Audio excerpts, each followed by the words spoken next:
I don't care if you think Deidre, Peg, Cyril, if you smash that like button. Welcome to Black and Black Times Infinity. I'm your interim host, the oldest ninja in the world, and with me right now is Cronus on the ones and twos.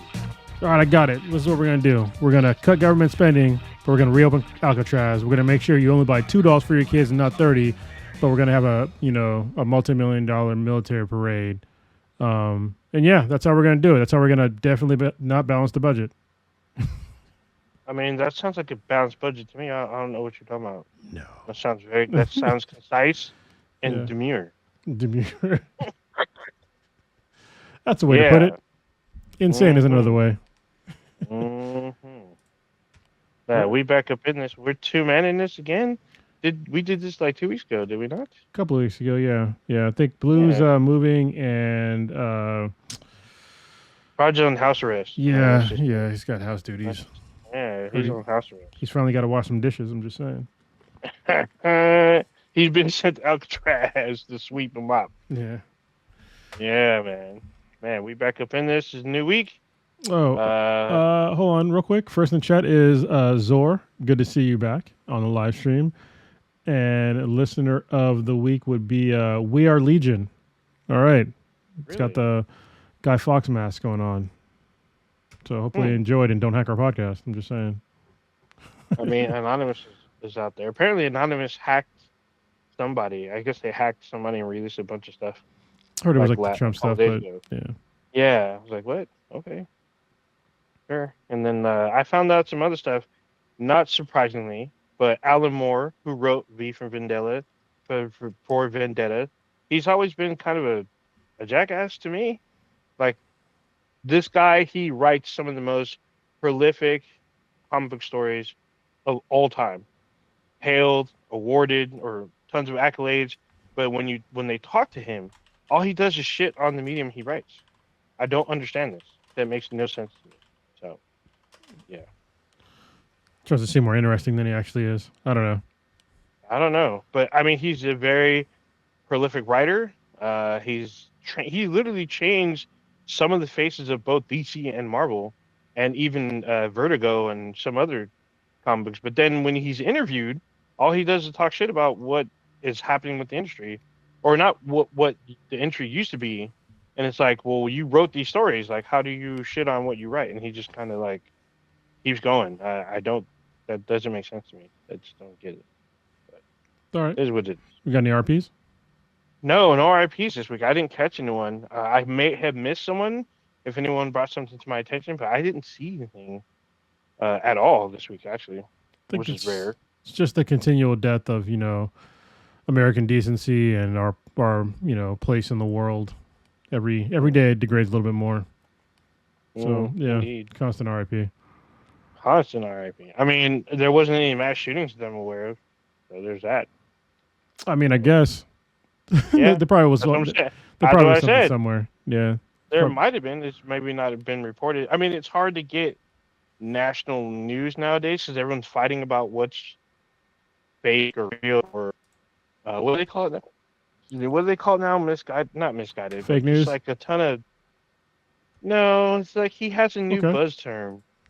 What's his new buzz term? He keeps talking about the one where he had... Well, we're probably going to talk about Trump's interview with the guy from was it not even ABC? Or maybe thinking of alternative facts, but it's still just fake news. Yeah, I think that's his new buzzword, alternative facts. And I think he says one more phrase that says basically like this is no one trusts the media. For me, it is, especially if you're on Twitter X or formerly Twitter. There's a lot of right leaning stuff on there. So, yeah. In case you're wondering about the mass shootings things. Yes, there's a bunch of them. There was one today in Tennessee. 2 people got killed, 3 injured. There's a bunch yesterday. I think the largest one was probably in Oklahoma City on the 5th. 7 people injured. They got shot. South Carolina, North Charleston. 1 person got killed, 3 people got injured, and the suspect got killed. There's been a bunch. Holy shit. There's one on the 4th in Houston, Texas. 1 person got killed, 15 people were injured. God damn. So yeah, they're out there. If you want to ever wonder about the mass shooting thing, just go to the gunviolencearchive.org and it's pretty much live. Like they archive all of them, and there's many of them. So pretty much every single fucking day in America. It's pretty goddamn sad. It's pretty sad. I don't think I'd have enough time to cover all of that stuff. Yeah, So, it's a lot. all right. I totally had no idea about the one in Houston though. There's a lot of people. That's kind of a lot. I mean, it's hard to keep up sometimes. But there was no celebrity this. I'll put it that way. Oh, okay. There you go. We just cared. We don't care about the little people anymore. I mean, Trump doesn't. So, but we're not Trump.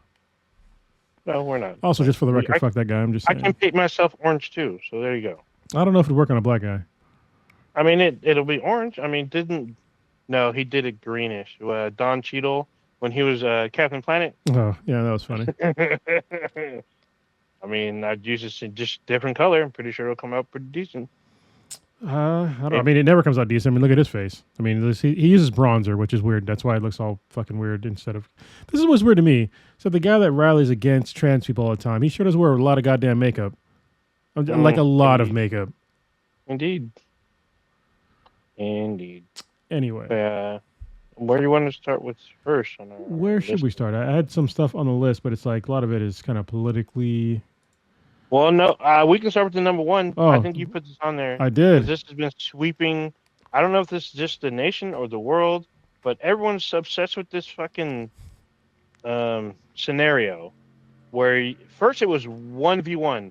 It was one man versus one gorilla. Yeah. Now it's 100 men versus what, one gorilla? Yes, 100 men versus one gorilla. My honest thoughts of somebody that's a martial artist, so... If it's 100 like average dudes, average Americans, I'm pretty sure the gorillas got it. Pretty sure. There's a chance because that's 100 people. It's a lot of people, but the average American man is like relatively weak. They have zero fighting skills. They're overweight. They don't work out, so I don't give them much of a chance.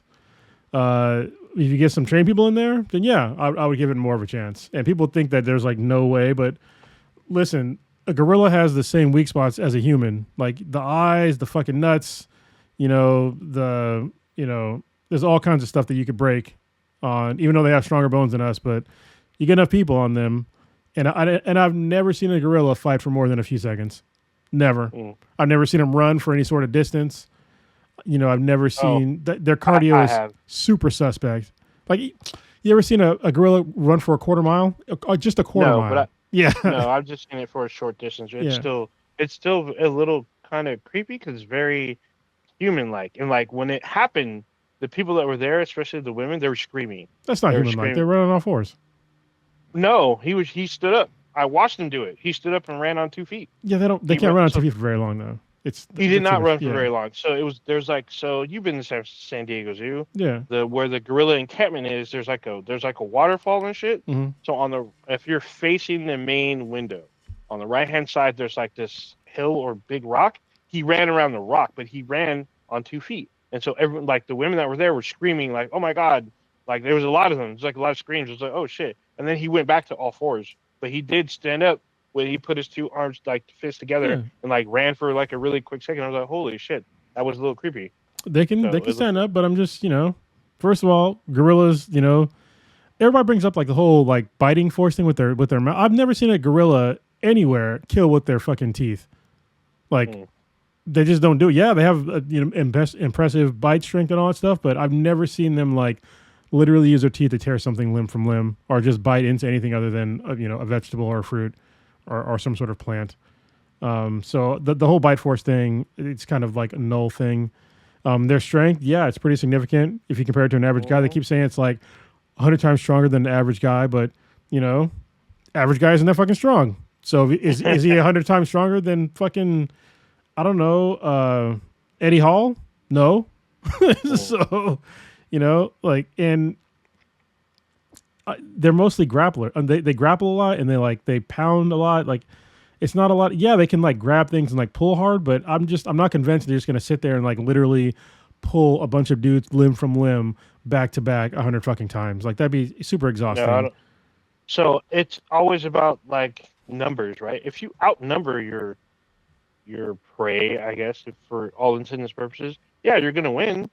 I mean, he's outnumbered. But if it's a 1v1, Yeah, no, any average dude and even above average dude, they're losing. Yeah, it'd be zero, like all zeros. You have to be a trained fighter to stand any kind of chance, and even then, like you'd have to be like a really big trained fighter. Yeah, and you got to be able to, because you're walking away with broken bones, 100%. Yeah, 100%. But I think that honestly, if there was 100 people that ran up, any 100 people just ran up on a gorilla, I think that honestly the gorilla would run. Yeah, I would think so too, because it can see that it's outnumbered. Yeah, it's like he's like, oh, I'm getting rushed. But if it's just one person, the gorilla will probably charge your ass. Break you in half. Honestly, I've seen videos of gorillas getting scared by ducks. So yeah, I've seen them being scared by like birds as well too. I mean, yeah, it's something. But if it assesses you, and you're coming at it, it's gonna most likely try to defend itself. It may not. It may try to run. But if you're gonna try to fight, you're probably gonna lose. Yeah, and like if there's 100 dudes, as Brandon Park in the chat has says, if they're coordinated, yeah, they're probably gonna do some damage. But especially if you have a very like combative gorilla, there's gonna be some casualties on the 100%. People are going to die. It's like it's like saying like if you put like 100 fifth graders up against like an average guy. Oh, an adult. Yeah. I'm pretty sure the 100 like not even toddlers, like 100 little kids could probably win, because the average person is not that strong. They don't know how to fight, and they just pile on them. Like eventually, get fucking tired. So yeah, the only way you can win is if you use your environment. Well, so let's say like if you're fighting on a construction site. If you can somehow drop them in like a pit and then pour cement on them, yeah, you're probably gonna win. That's not hand to hand though. Like honestly, I think hand to hand, no weapons. With no. Oh yeah, I know. Environment things, but I still think trained people could beat a gorilla. So I don't think you'd even need 100, but yeah, you probably need maybe 20. Yeah, because I mean, just overrun the guy. Yeah, I mean, some people might get fucked up, they might die, but I mean, that's a lot of people. So that's a lot of people. And that's still impressive numbers on the gorillas end.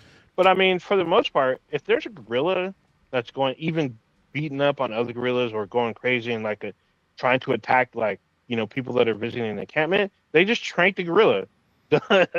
Well, but again, it's got to be hand to hand. That's the whole thing, right? Yeah. Oh no, hand to hand, you're getting fucked up. You're probably like the gorilla's gonna be like, "What are you doing?" As it like takes your taps, like maybe you try to like just annoy it, and then it growls in your face and maybe breaks your back. Maybe. I'll try to take his back and strangle it, but I couldn't because I don't have fucking very long arms. But somebody with really long arms that was trained could. I'm pretty sure they could strangle a gorilla because they have carotid arteries just like we do. So they have thicker necks, but I've choked out people with thick ass necks too. So that's hella funny. And I've also been tapped by people that were way smaller than me. So you never know. It's always weird to me how this just captured the attention of social media. Because when I first started hearing about it, it was just 1v1. In fact, on there's another podcast out there with the guys Cam and Peyton. I forgot the name of their podcast, but the guy, I think Peyton, he says he can take a gorilla. He's like, "Oh, I'm 6 foot something. Like I can take a gorilla." Like his friends like laughing at him, like, "Dude, do you know how much a gorilla weighs?" And he's like, "Dude, one punch and if he punch you square in the chest, you probably have a broken rib cage." Probably. Yeah, probably. Somebody, Brandon asked the important question: could 100 Cronuses beat a gorilla? Probably. Probably.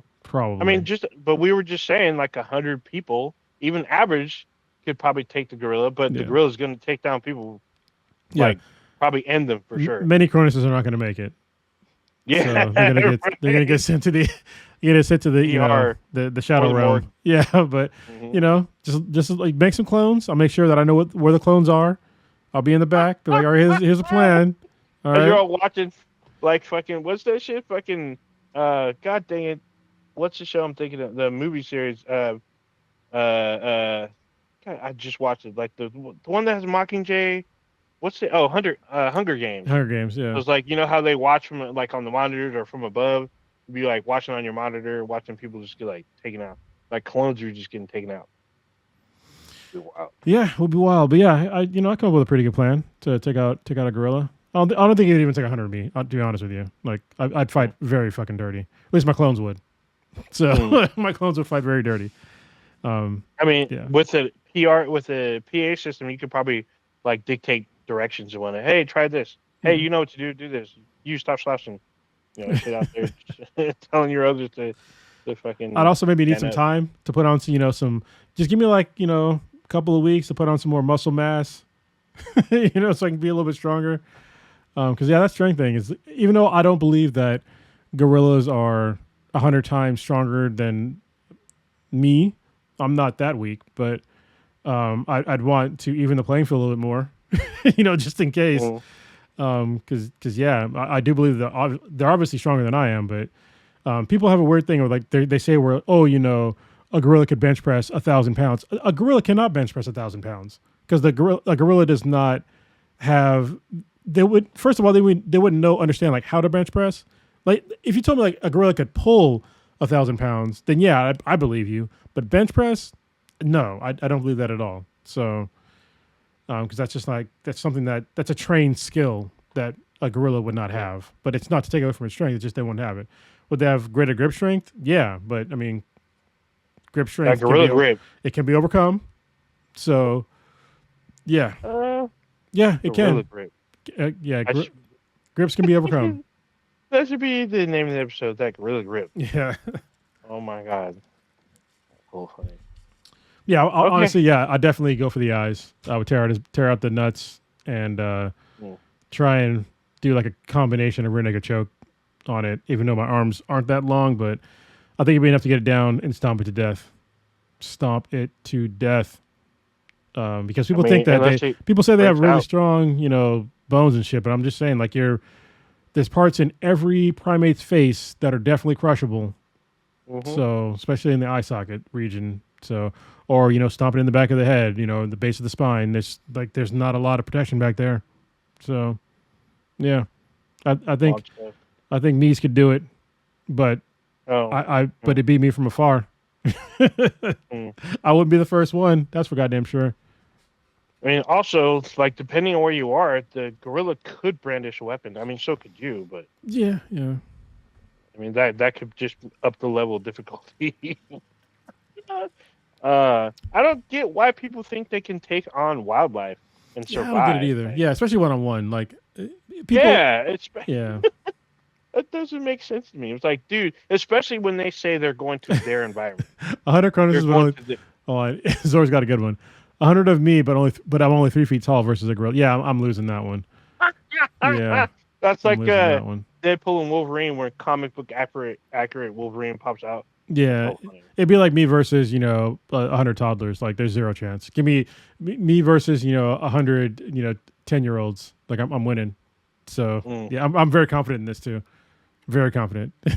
Oh, did you see who's it? One of the guys from one of the nationwide morning shows. He says that he would take on a bunch of preteens. I think he said a bunch of 10-year-olds, and he says you gotta sign a waiver, but so I'll fight them. Like, what the hell?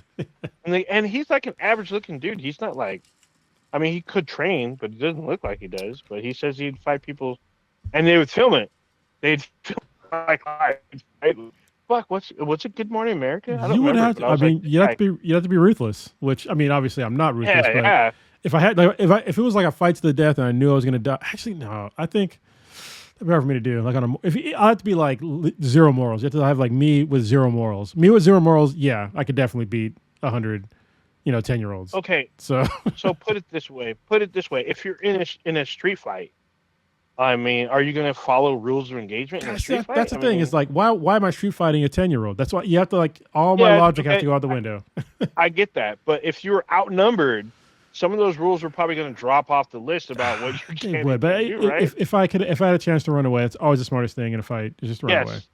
So, unbeknownst to a lot of people, that is one of the top things almost every martial arts discipline always says. If you have a chance, your chance is to avoid a fight. Yep. That was literally the first thing I learned in karate. Like, you want to do everything, diplomacy first. Even though they don't really say diplomacy, but one guy, he was saying you want to do diplomacy first, talk it out, and de-escalate the situation or run away.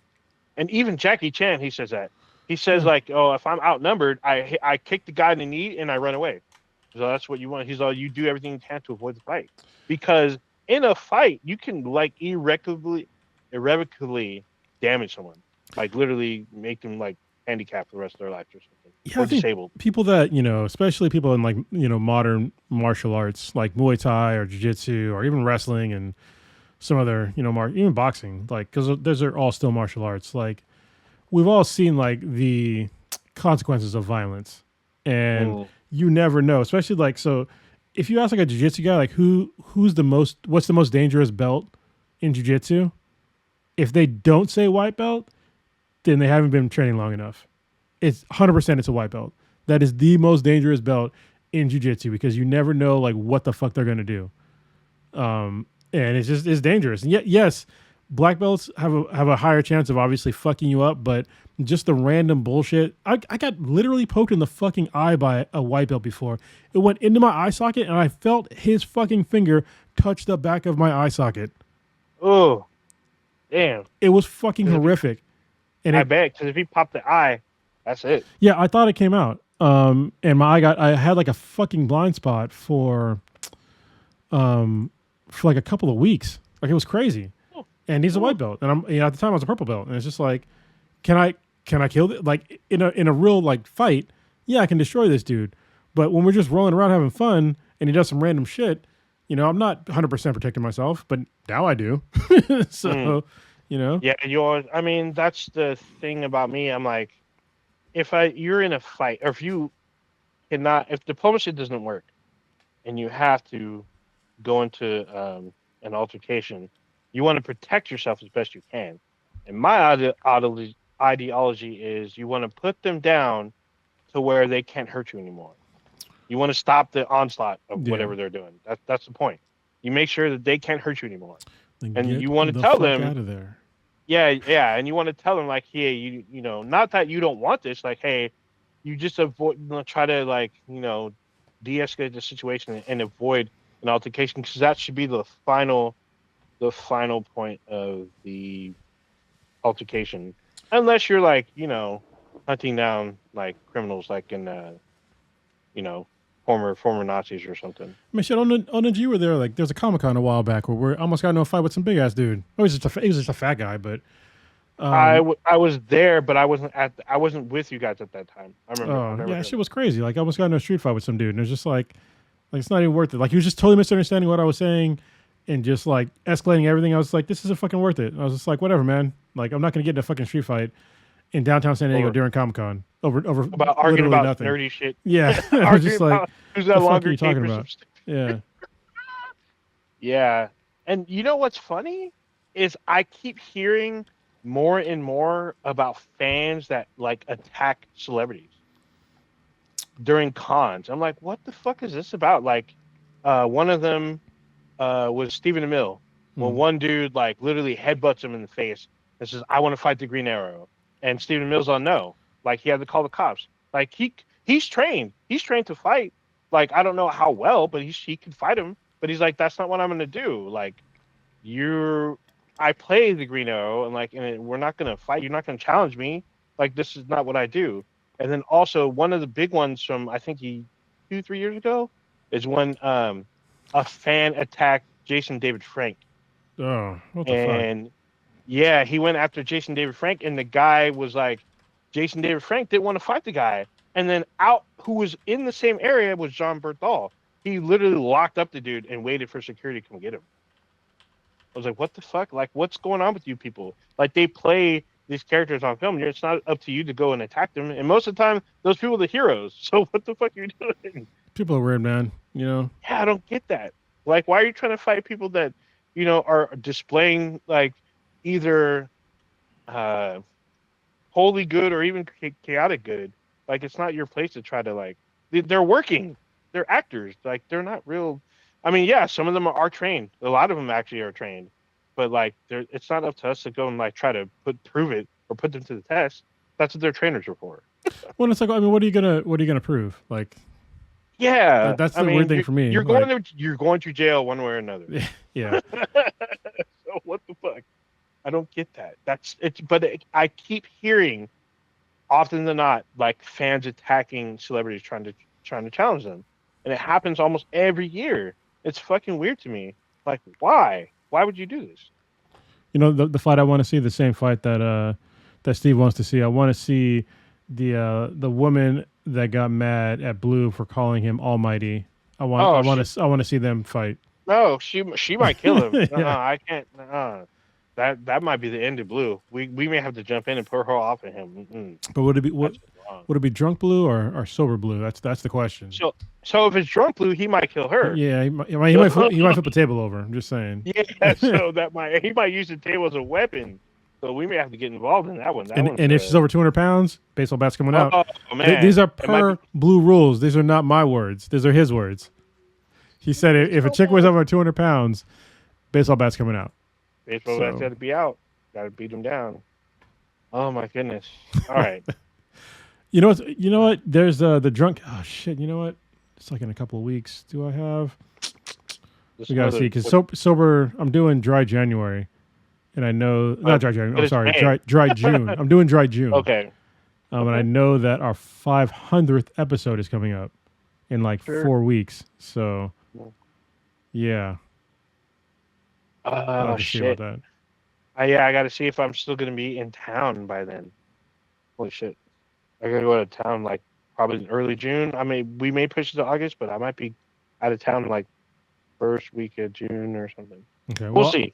I know in the what is it? The week of the 19th, we might not have a podcast on Wednesday because I will be in Colorado Springs for work. And I don't know. Okay. I don't know if I'm gonna bring my big fucking 35-pound laptop with me. Oh, I've seen that shit. You have like a whole suitcase full of shit, or at least you used to. Yeah, I don't need all. I don't need to have all that shit, but I just need like basic stuff. Yeah. Well, we'll see. We'll see what's going on. Speaking. So, what should we move on for? We got some. I guess we got to talk about.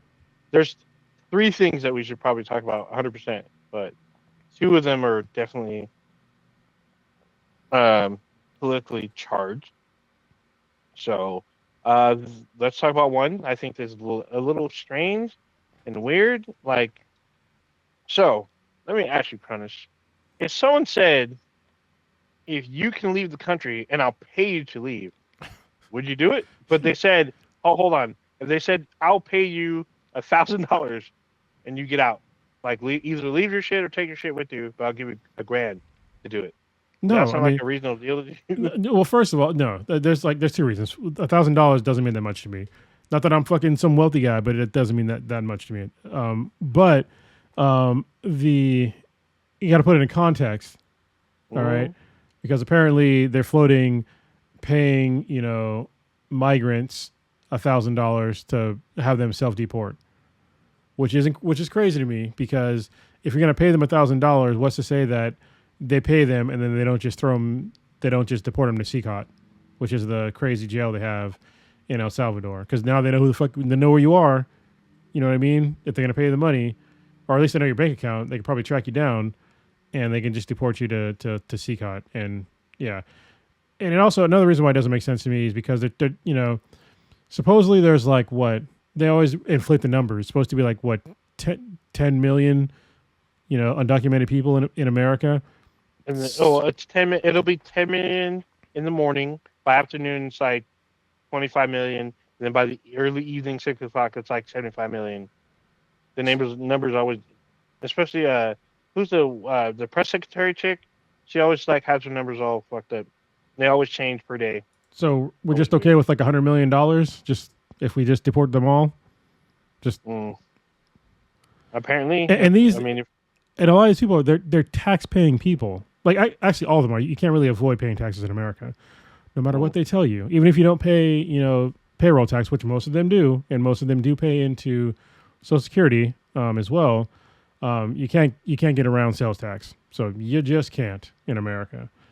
So yeah, these are all tax-paying people that we're just going to deport and pay them $1,000 for some reason to self-deport. This is the most needy kind of thing they're trying to do. It's honestly sad because all their strongman tactics, they're not working because you're scaring some people, but a lot of folks, they're Like you can't do much worse to them because like you put them in a spot to where they could literally get thrown into a foreign prison for the rest of their lives. So like, why would they possibly trust you with anything else? Like, if anything, I would expect a lot of them to stop paying payroll taxes and like because of fear of being deported to a foreign country. Like honestly, I would shit if people that if I was in another country and people that were like me were getting deported to some fucking gulag. Like, why the fuck would I? And there's an easy way to track me. I'm gonna remove every single way for you to track me that I can. So, yeah, it's dumb. Good, but they've been dumb from the get go. So, I don't know what I don't know how to say this. I don't know what I guess I don't know what they were thinking when they're saying we'll pay you to self deport. I'm like $1,000. Do you know how much it costs just to live? Like most people's rent is more than $1,000. So it's like, how is that an incentive? It's not an incentive to leave, but it's just kind of weird because people came here to either get away from what was shitty with their previous life or to start over on for whatever reason. And I don't know. I mean, they keep pointing out that all these criminals keep coming here and all this other stuff. I'm like, dude, there's no way that millions of criminals are inhabiting the land of the U.S. not without getting screened or caught. I'm pretty sure there's some, but not like millions. Well, I mean, it's the statistics are irrefutable. Like migrants in America commit less crimes than the natives here. So it's a fact because especially if you're undocumented, you commit way less crimes because if you commit any crime here in America, you can get deported, or so like why would you commit crime? Don't get me wrong, some of them do, but the vast majority of them do not. They're way safer population, and also I talked about it many times in this podcast, but it doesn't really sink in. Well, hopefully it does. Hopefully, but we have a serious birth rate crisis in America. We're underneath the 2.1 threshold that we need to have a sustainable society. And the migrants always have a higher birth rate than the people that were born here. So I don't know why we're getting rid of the people that can literally save America through upping the birth rate. And the reason why you have to have a sustainable birth rate is because once you get to a certain threshold, when you can't sustain the previous generation, then everything just kind of falls apart. If you don't have enough people paying into the programs to have people to retire, then the whole society just fucking crumbles because you gotta have old people back in the streets again. They're gonna be in poor houses or just thrown on the street, and then nobody's gonna work, and we're fucked. This is the reason why we have Social Security. It helped raise millions of senior citizens out of poverty, and now they're talking about deporting, immigrants to America that some of them, a lot of them do pay into Social Security, even though they're not guaranteed the right until they become official U.S. citizens. So if you get rid of them, that's a hit on Social Security. And if you get rid of Social Security in general, make it privatized, that's going to lead to a lot of poverty with senior citizens. And that's going to be a significant drag on the rest of America. So, but these people in the current administration, they don't think about it. They think of things like goldfish. Goldfish? Yeah. Okay. Yeah, I don't know. It's just like there's a lot of. So the latest thing that has been scratching my head is they want to get rid of Section 8 and like other welfare benefits because that's all part of that Project 2025. They want to get rid of that stuff, and it looks like he's looking into it. Like in fact, I think he wants to enact it very quickly. Well, I mean, get rid of it and just watch the crime rate spike. It's going to be a huge. Yeah. I mean. That's what's going to happen. If people are desperate enough that if they can't get, benefits, and don't get me wrong, like you can have a problem with, welfare or whatever, but the vast majority of people that are on welfare do not stay on welfare for the rest of their life, unless they're on disability or something like that. But most of them, they're only there for a certain amount of time and they get out of it and they find a job and, all is right in the sort of world, even though, having to prove yourself with a job, to me, it's kind of weird at this point in my life. But, yeah, if you take the benefits away, they can only go one direction, and it's towards crime. Mm-hmm. I mean, it's there. It was like welfare, as I believe you said in this podcast, was built as a safety net. Yeah. When you hit rock bottom, it's supposed to help you get out. of the net and get back to contributing. And I think they're looking at it as if this is all like all the brown people seem to use it as a crutch, and like it's a drain on America. They're paying for these other people to just sit there, especially people that complain about, single moms keep having these babies, so they're on welfare, so they're leeching off of, you know, America. I'm like, dude, do you even know people that are on welfare? Because even if you have kids, you have a social worker that comes and checks on you, and if you fuck up any kind of criteria, if you do not meet the guidelines or whatnot, you're you kicked right off of that shit. You got to reapply, which could take you literally 2 years to get back. So, I mean, I'd be for getting rid of the welfare system if you put in universal basic income. yeah, right. I'm good with that. They're never gonna. They never look at if they think that welfare is some kind of crutch. They're not going to do a UBI because because that is a crutch as well. So, I mean, I'm just saying that's to me that's the replacement because there's no replacement. I mean, with everything they're trying to shut down without any kind of discourse or research or not research. They just like shut it down because they think it's a drain, but they don't look into it. Yeah, and also, sorry, go ahead. I was going to say NPR and PBS are now defunded. Well, they're not defunded. Like they'll figure out a way. I listen to NPR all the time, and PBS. Like if they do get less government funding, then I will definitely start monetarily supporting them. I'm pretty sure since their government funding will be fully cut off, they'll probably just get. I'm pretty sure a private enterprise will just buy them.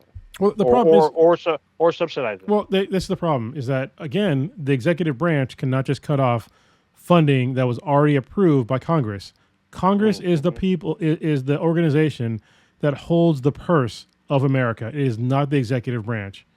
What the executive branch is doing currently is a whole bunch of illegal things. That's why he's caught up in a whole bunch of fucking legal battles. And some of them they're winning, but a lot of them they're not. And they're going to lose a lot of these things that come to funding because it is literally not their fucking job to do that. If they want to defund it through Congress, then okay, do it that way. Like defund it through Congress. Like make a new budget. Yeah. He's using executive orders to try to defund what he doesn't like. And he's using the executive orders to get back at people that were against him in 2020, which I think is like, this is a clear abuse of powers, but he has his cheerleading squad or his goon squad or whatever, his cult followers, they're cheering him on. They're like, yeah, this is what should have been done years ago. It's because they're dumb. They don't realize that they paid this is their money. This was, let's say Brandon talked about it. He said people seem to forget that Social Security is their money and all these programs. This is all of our money. It's not. They make it seem like it's these are programs that we pay into for people to benefit from, and to be like, oh, we're just gonna take it away, but we already paid for it. You already fucking paid for it. So if the Congress wants to go through and push a budget that reduces some of this stuff, then I guess that'd be more legal and more acceptable. But that's not what they're doing, and all this shit it's fucking illegal. Oh yeah, 100%. And there's so many cases that he's just doing the lightning round, just blazing through, and these cases are piling up, and so it's just like when he says something or puts an executive order, his cult following wants it to happen immediately. They don't give a fuck about proceedings. But then the Supreme Court's seeing all these cases, and all these government employees are coming forward and say, hey, like we're keeping things together, but they can't just do that. But they could put this on the docket, which will take months. But he's just writing these executive orders and saying make it so. And it's like, what the fuck? And I forgot. Oh yeah, I guess the Department of Education is also being defunded, or I don't even think it's fully dismantled, but it's trying to dismantle it. They're trying to with the totally, who is it? It's Linda McMahon, who is the Vince McMahon's wife, which she has you fucking literally no fucking she has literally zero qualifications to have this job to leading the department, the secretary. She's not a teacher. She's never been a teacher. She doesn't know anything about any of this stuff. But the reason why the Department of Education is really important is that it's a backstop to help fill in budget gaps for low income schools. That's one of the major things that it does. There's a whole bunch of other things that it does too, but that's one of the major ones. So if you see, them cut the Department of Education altogether, you're going to see a lot of these inner city schools basically go away. You're going to see a lot of pushes. You're going to see a lot of pushes for school vouchers, which is bullshit too. And then you're going to see again another crime spike because these schools are needed for these young kids to have something to fucking do. In the middle of the day, learning something is pretty fucking important. So, and if you take away schools, then what are they going to do? They can't get a job. They're too young. So what are they going to do? Also, I know a lot of the Department of Education. I knew when Biden's administration was all about student loans because they're the ones who mandate student loans to all the I believe all the colleges across the country. There might be a couple that are exempt, especially due to religious reasons. Well, some are. They're responsible for the federal student loans. Exactly, but a lot of people, like myself included, were granted these student loans, and you got to pay that shit back. And there are millions of people that own student loans. It's literally, I think the estimate was like trillions of dollars, billions with the T, just on it's because of not just the money that was loaned, it's because of interest rates. The interest rates that people borrowed, that raises the cost of what you buy back or what you need to pay back. And some people spend almost their entire careers paying that shit back. So yeah, and the thing that's crazy to me is that people will say oh, we took out a student loan, you got to pay it back. There's people that are out there, a lot of people that have already paid back their student loans, in spades. There's people that are. This is how you know this is messed up. One of the things they're threatening about the while reinstituting paying back student loans is they're saying that if you don't pay back your student loans, we will stop your Social Security benefits. Understand what I just said there? That if you don't pay back your student loans, we'll stop your Social Security benefits. So this means that there are known people living today that are retired that are still paying off their student loans.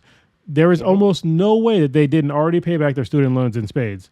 They're just paying off interest bullshit at this point, and that's to me that's fucked up. I don't think that your education should have a high interest rate. So it should be maybe a little bit, but you should not be profiting off somebody's education. That's not too much to ask. Yeah, but they do trillions.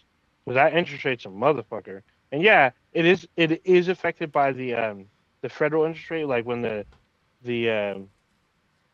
Federal Reserve cuts the interest rate, that affects your student loan. Yeah. But also, if it raises what you pay. So, I mean, I know a lot of people are on student loan repayment plans, and they're supposed to work based on what you make per year. Well, because some places, for teachers, for instance, it's literally thousands upon thousands to be a teacher, and in certain states you need to get your. Well, actually, I think all states you need to get a credential. Then you got to do in California they have an extra step to get your shit. And then when you get actually a faculty member, you're barely making anything to pay that shit back. Your salary is not you owe almost hundreds of thousands by the end of it, and you're making maybe less than 50 grand. And they expect you to pay that shit back with interest. Wild shit. Yeah. There's a few things where I think that, we probably shouldn't be making money off of it. Student loans is one of them, and I think medical debt, that's another one. People shouldn't be making, a bunch of money off medical debt. They do. And it's weird to me because institutions will buy your debt just so you pay them back. They buy that so they get that interest rate. It's fucking wild shit to me. I mean, the same with your student loans. They will buy your student loan, and they want the interest rate money. You're paying the interest on your shit. That's usually what you're doing most of the time. You're paying mostly interest and not on your principal. So that's why you're stuck. Yeah, it's the same thing with a mortgage. But like I said, a mortgage though, it's an investment. You have a piece of property. I can understand making some money off of that. Even then, it's they're making way too much. So right now, I'll give you a perfect example. So the house that I have right now, I just refinanced, and it's less than $800,000. But after I pay off, if I pay it all off in 30 years or whatever, the company they would have made, I would have paid $1.2 million. Mm-hmm. So that's that's almost $500,000 in just fees. Like what the fuck? Mhm. Like there's something very wrong here. It's all about that money. That's what they like. All these guys in the suits, and they want these cuts so they can get more money. They keep telling the populace that we're going to make cuts, but these cuts are to benefit people that are already taking money from you, not you. So weird to me. Man, people don't read the line. So that's why you keep your populace dumb, because people don't read the fine print. Why? Yeah, but it's There you okay. go. Like that's I keep bringing it up, but half of America uh, did not nominate or did not vote for Donald Trump. It wasn't half of Oh, America. It was less than a third of voting Americans. So that's why I hate yeah. hearing that all the time. Oh, it's half of America. No, it's not. 77 million Americans voted for It's him. not half. Over 80 million Um, Americans didn't vote for him. Actually, way more than 80. It's like over 100 million people didn't vote for him because like 74 million voted for Kamala, and then over 80 something million people didn't vote at all. mm. So he doesn't have half the vote, no matter what they tell you. He doesn't. Yeah, so just know that the American populace. I think you can look at the census. I think if you go to the Census Bureau, it's 350. It's between 350 million to 370 million. Yeah. 77 million is not half of that. So I don't know why they keep Well, saying that. even adults. So it has to be like, voting age adults and people that actually register to Yeah. vote. So, So I believe it's anyone that's above 10 years old or something like that. It's on the site actually. They tell you their criteria, what they consider. Because I'm just talking about people that can actually vote. I don't care if you're 10 years old. So, oh yeah, okay, yeah. Well, I'm just talking about populace in okay. general, Yeah. like raw number, not just the ones that who registered to vote. Because how many people didn't register? Like they're how? That's what I was talking. I was talking about voting Americans. So he's not. He didn't even Okay. get half of the voting Americans. Like no, he got less than a third. Mm, mm, mm. Continue on really quickly because this one affects where I'm at. I mean, it doesn't affect. It's just weird to me. So Trump wants to reopen Yeah. Alcatraz, the prison island. He likes super romanticize this fucking island. Listen, for those of you who are listening to us who do not live in or in the Bay Area specifically, because there are Californians that have never been to the San Francisco area. You've been in like Redding or Sacramento, L.A., San Diego. Never been to Sacramento or San Francisco. Sorry. I was there 3 years ago. Was it three? Yeah, it was like 3 years ago. And they tell you, even though Trump has said this, that the island is like rusted and decrepit. That's why it was shut down. It is literally shut down because it's like the seawater has corroded a lot of that fucking prison. So now it's a museum, it's a monument, it's a landmark. And so like housing people there, it would have to be completely overhauled. Not just like a little retrofit. It would have to be a complete overhaul. And he talks about, nobody escaped from Alcatraz. So that's kind of not true. I mean, he did kind of allude that one guy escaped and his clothes were shredded. He thinks that he got like killed by sharks. Alcatraz itself talks about the people who did escape. And Yeah. it's three men. There are three men. There's a whole fucking tour about the three men, and the props they use to get out of prison are still in the cells. And they actually cut away the wall to show how they got through the system and evaded capture. So they made it to the shore, and it's believed that they either swam or had a boat waiting for them. They don't know. But out of the three guys, I guess they never found their bodies, but it's rumored that one guy made it to Illinois, one guy might have died, and the other guy, like, I think he went to, I forgot where they said he went. I think he went to Chicago, or no, not Chicago. I think he went to New York. But it's rumored that those three guys escaped and like died natural deaths, and then because they changed their names, new people that could forge papers for them and shit. So Yeah. it was The very names. weird. Yeah. There was definitely three guys. It was John and Anglin, Clarence Anglin. Oh, brothers, I guess, and Frank Morris. They all three of them escaped. Yeah, I think they're cousins. I don't think they're brothers. I think they were cousins. Okay. But yeah, So either yeah. way, two of the guys who were related. Yeah, and they.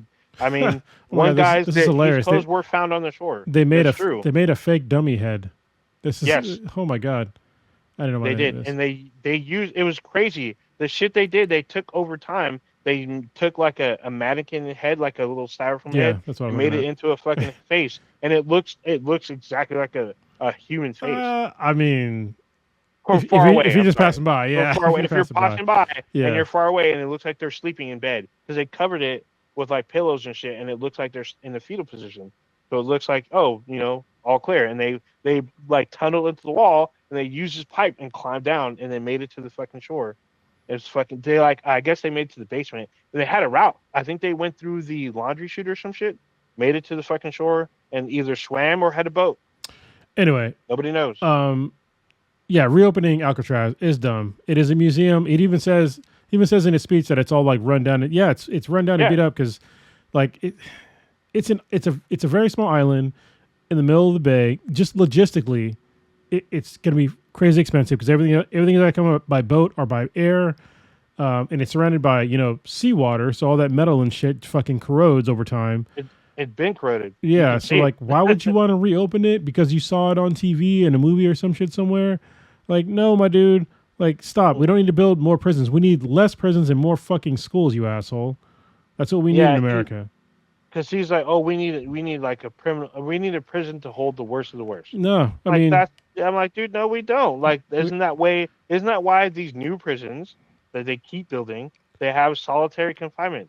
yeah, Like, what the fuck? we already have fucked up prisons. We don't need another one. Another one that's already like well past its due. Like, please stop. Like, it's dumb. Yeah. So being on on the island itself, because when Alcatraz before it became famous, it was a military prison. It was a military installation. There are still cannons from like the 1800s on the island. They don't work anymore, but they use them to show like this is where they were, and they were there for the Civil War. They're also there for World War II, because a lot of the bay was on alert because of what happened in Hawaii. Yeah. They had like there's fucking cannons and shit on the island to prepare for fucking war. And like if you go there, a lot of that shit's fucking a lot of the places rusted out, like severely rusted out, or they're corroded by the sea. And there's construction shit there. I don't know why. I have no idea what they're building, what they could possibly build, but that place is severely run down. And there's a reason why they shut it down. So Yeah, and again, I just want to go back to what I said in the very beginning of the podcast of like this guy talks about cutting funding, but he also talks about building all this new shit, or or having a military parade, or upping the proposed budget for the DoD is supposed to be $1 trillion. Like, why? Like, and he's also talking like so they're putting a proposed budget for the DoD, Department of Defense, for y'all that don't know, to be $1 trillion, but they're also looking to reduce the amount of 4-star generals by 20%. So it's like, where is this money going? And he's also getting rid of all the trans people that are in the military. So like, where's all this money going? Like, why are you upping? We're not currently in any war. not yet. Like, why are you upping the military budget? We do not need we already have the biggest military budget in the entire world. And we know that there is fraud, waste, and abuse. Isn't it kind of amazing that Doge didn't even look at the DoD at all? It's amazing, right? But yet we're going to up the budget. And also, the Pentagon has not passed a budget. Hasn't passed an audit in like 5 or 8 years. So they don't even know like where the fucking money's going. But you're just going to give them more? What's it? Oh, and also, he's still pushing this agenda about Canada being the 51st state. It's like, yeah, I know a lot of people. No, he didn't. They said, he met with the new Canadian Prime Minister. They said no, like Canada can't be bought, and like we're not interested in being the 51st state. And so Trump's like, oh, wouldn't it be great? And like, no, we don't need. They don't need our problems, and we don't need their problems. We already know that Trump doesn't understand that no means no. Hence his sexual assault, guilty, verdict. So and still this whole thing about Greenland. So his fan base or cult followers, they keep reiterating that yeah, he's right. We need Greenland for strategic purposes. Like what strategic purpose? There's literally nothing in the Arctic that would sustain a huge population. Well, like literally the Greenland has maybe 500,000 people, maybe. Ninja, we already have bases on Greenland. Yes, I'm So aware, but we why don't. does he want to acquire them as a territory? No, it doesn't even. It does not need to be a territory. But he is right though that it is strategic as far as like when it comes to nuclear detection. Like so if somebody launches a nuclear weapon at us, especially from like Russia, um, coming over the pole, the North Pole. It's important to have a base in the Arctic to be able to see like where it's coming from. I get that, Sure. but we have bases there for that. You don't need to have the entire island because the entire island, there's not a lot of people there. And there's resources, but we have resources everywhere. We can trade. So he's supposed to be the fucking great deal maker, right? Make a deal. So I will kind of counter that. Yes, I was aware of the whole early detection thing, and we do have bases there, but apparently they're not fully manned or something like they're apparently they have skeleton crews. The one thing that I did find out is that it's not just that it's this whole early detection thing. Greenland has a lot of it's because of global warming.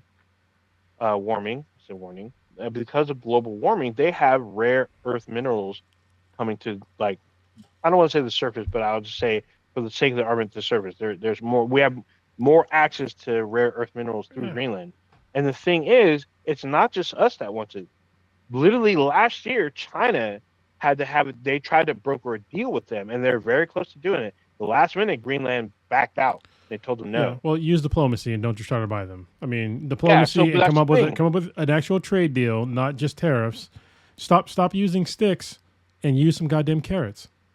So that's the thing. China didn't vow to invade Greenland. They tried to work with Greenland and say, "Hey, let us build a base here, and we'll do this. We're going to do that for you. We'll trade."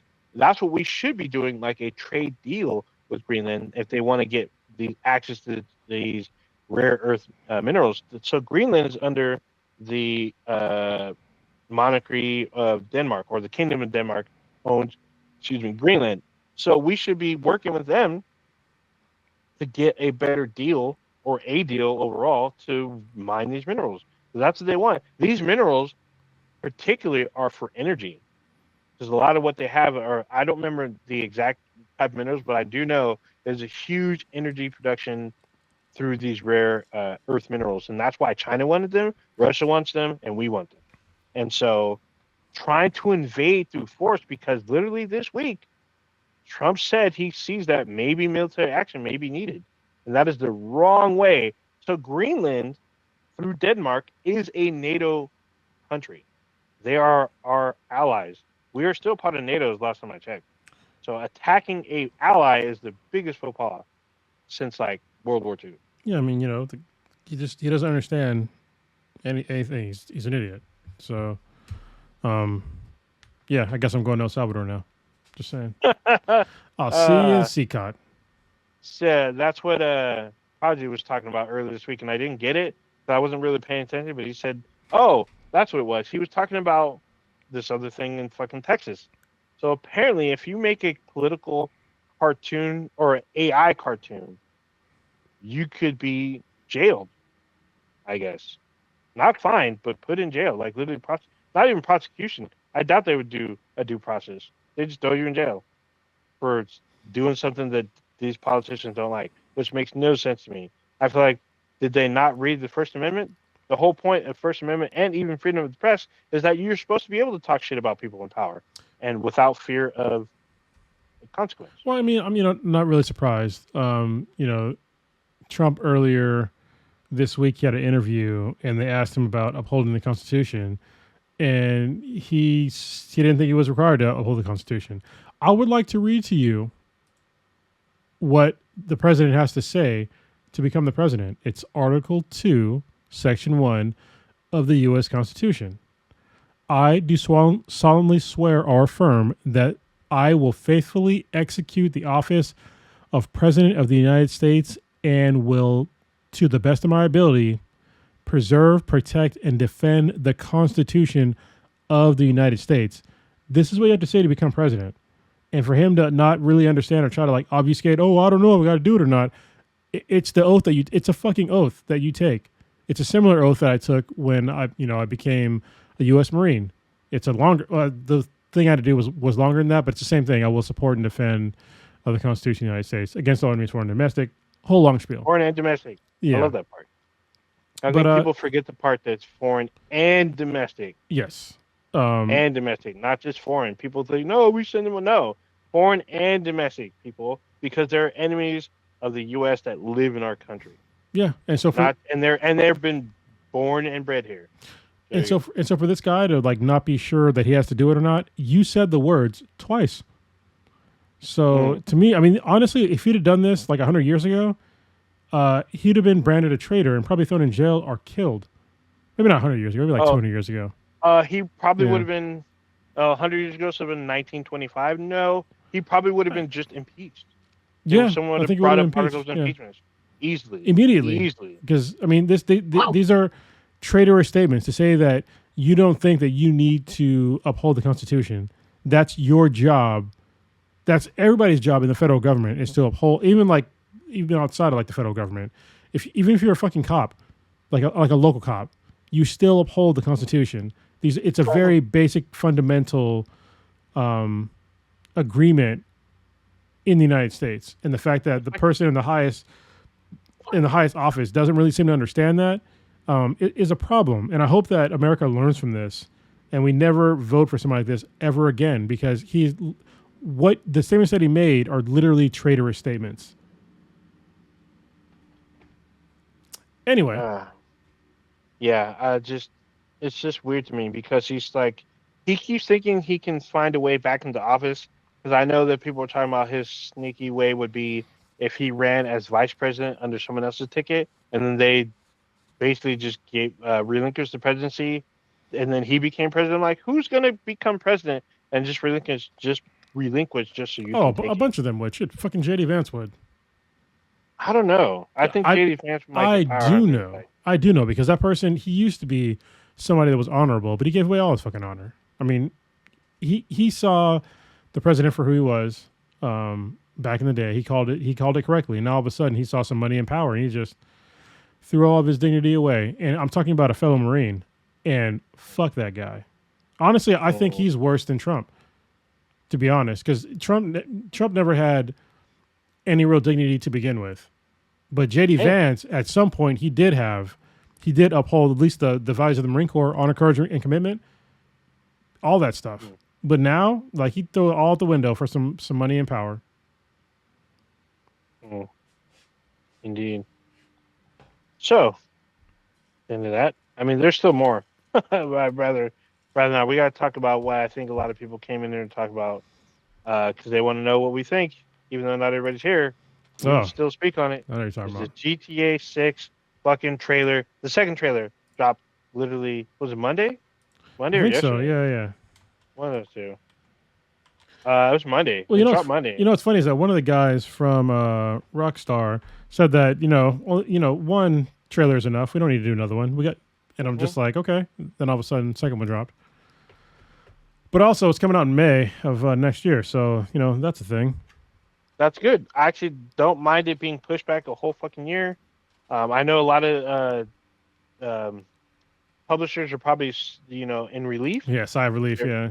Yeah, they're probably like, okay, now we have a window. Now we know what we can and should not release, and what we can release that's going to make us the most money before we get hit. So, we had this new trailer. It looks very cinematic. I know a lot of people complaining like, oh, we didn't see gameplay. But according to Rockstar, we did. So apparently the trailer was both gameplay and cinematics. Now, I think now that we have this new technology, that they're taking advantage of us, that now you people can't tell. Now, we're actually working with, updated graphics for a GTA game. I mean, shit. So now we're gonna see jiggly physics in all its glory. Even 4K. GTA 5, it looked amazing back in the day. It still looks amazing today, Like, if you just turn off the HUD and run in a cinematic mode, it looks great. You wouldn't really be able to tell if it was, in-game or not. Honestly, the trailer looked great. People are still complaining about the female protagonist being fat or some shit. I'm just, who the fuck is complaining about that? Like, the unseasoned? Yeah, like, unseasoned, like, basement dwellers. Like, what are you doing? Like, honestly, I'm glad they're complaining, because leave all the fine ass Latino ladies for some. Even though this is not a real person, but if you think that woman is fat, then leave all of them for the rest of us. So, but there's also like rhetoric out there. Of course, there's all like this looks like DEI and woke garbage. Like Rockstar went rogue. I'm like, what are you talking about? And people, and there's two new rhetorics that I've seen.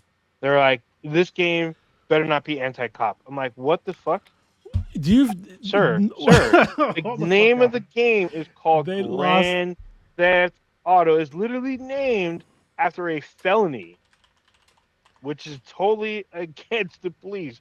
Like Grand Theft Auto is a felony, and you want this to be non-anti-cop. That makes no fucking sense. And it's like cop fire online. This better not be anti-cop. I'm like, dude, you shoot cops and cops shoot you. That's literally the game. Like every GTA has been that way. You've always What are you played the doing? bad guy. You've always fought the Yeah. cops. You've always killed the cops. Like, what is happening here? Like, I don't understand. The Grand Theft Auto is not a fucking altruistic or like you're not planting trees and shit. You're shooting your way no. out. Like literally the trailers, you're stealing shit. What the fuck? Fuck are you all talking about? People are so fucking dumb. And then the other rhetoric I keep seeing, one guy brought this up. It had like literally thousands of posts when I saw this on Twitter X. This guy was like, "Oh, is this the first time we play a white American male protagonist?" I'm like, "What? The fuck does that matter? Why? What? It's a game. Like, who gives a shit?" No, but like the 'Cause what? In the vast majority of the GTA games, you're a white guy. So here's the thing. He brought up the fact that you're a white dude that's either an immigrant or like, I don't know, mixed or something. Because No. I guess Trevor, they're saying, I don't know if Trevor's These Jewish. are okay. These are I'm like, that doesn't matter. These are young. These are young people. Okay. The first 3 games, Of course. you are 100% an American white guy. The 4th game, you play a white immigrant. He's Russian. The San Andreas, you obviously is a black guy. GTA 5, you played as 2 different white guys. So like, what are you talking about?